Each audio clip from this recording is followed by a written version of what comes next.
नमस्कार। आप सभी का एक बार फिर से स्वागत है हमारे चैनल भक्ति ज्ञान में। आप सभी को कार्तिक मास की हार्दिक शुभकामनाएं। आइए कार्तिक के महीने में सुनते हैं एक बहुत ही सुंदर कहानी। कार्तिक की ये कहानी कार्तिक मास में स्नान और दान पुण्य के महत्व को बताती है।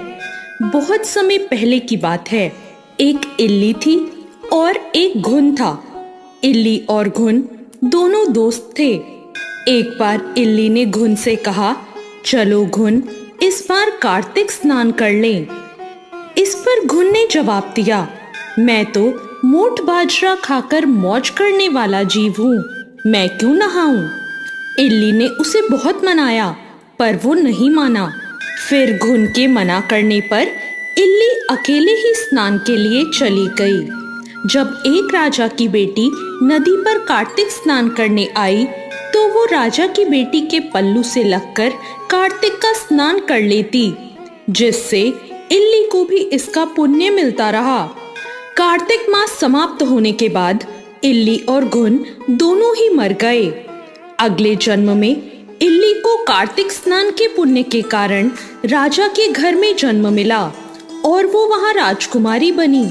वहीं घुन, जो बाजरे के दाने खाकर मस्त जीवन जी रहा था, वो एक गधे के रूप में पैदा हुआ और घुन राजा के यहाँ का गधा ही बना। बड़े होने पर राजकुमारी की शादी एक राजकुमार से तय हुई। जब राजा अपनी बेटी को विदा करने लगा, तब विदा होते समय राजकुमारी ने बैलगाड़ी रुकवा दी। राजा रानी बोले, ये बैलगाड़ी क्यों रुकवाई?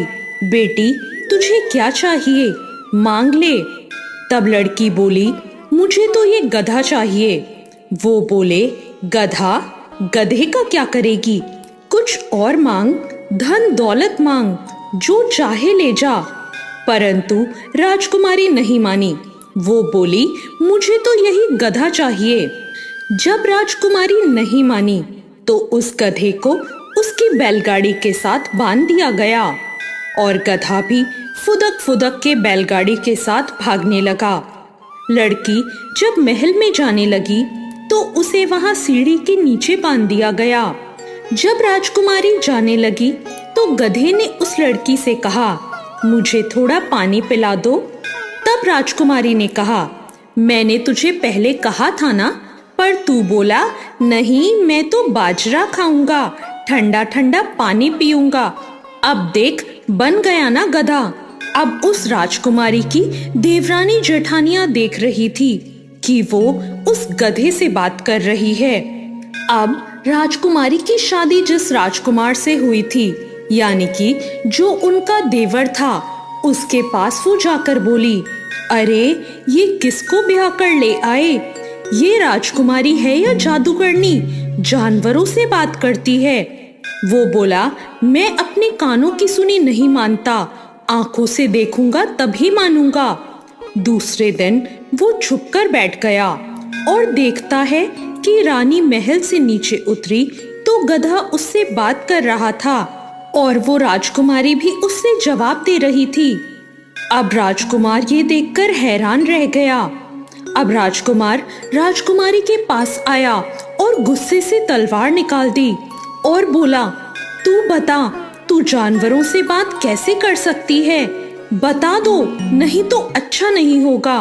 राजकुमारी ने कहा, औरतों का भेद नहीं पूछना चाहिए, पर अगर आप नहीं मानते तो मैं अपना भेद बता ही देती हूँ।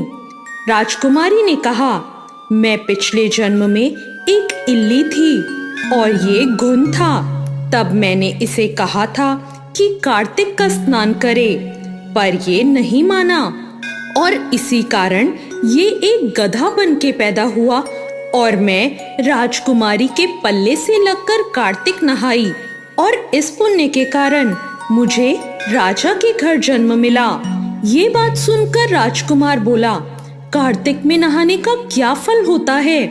राजकुमारी बोली, देखो, कार्तिक नहाने का ही तो ये फल है कि मैं राजकुमारी बनकर राजपाट कर रही हूँ। राजकुमार बोला, कार्तिक नहाने का इतना पुण्य मिलता है तो अब हम दोनों जोड़े से नहाएंगे और दान पुण्य भी करेंगे।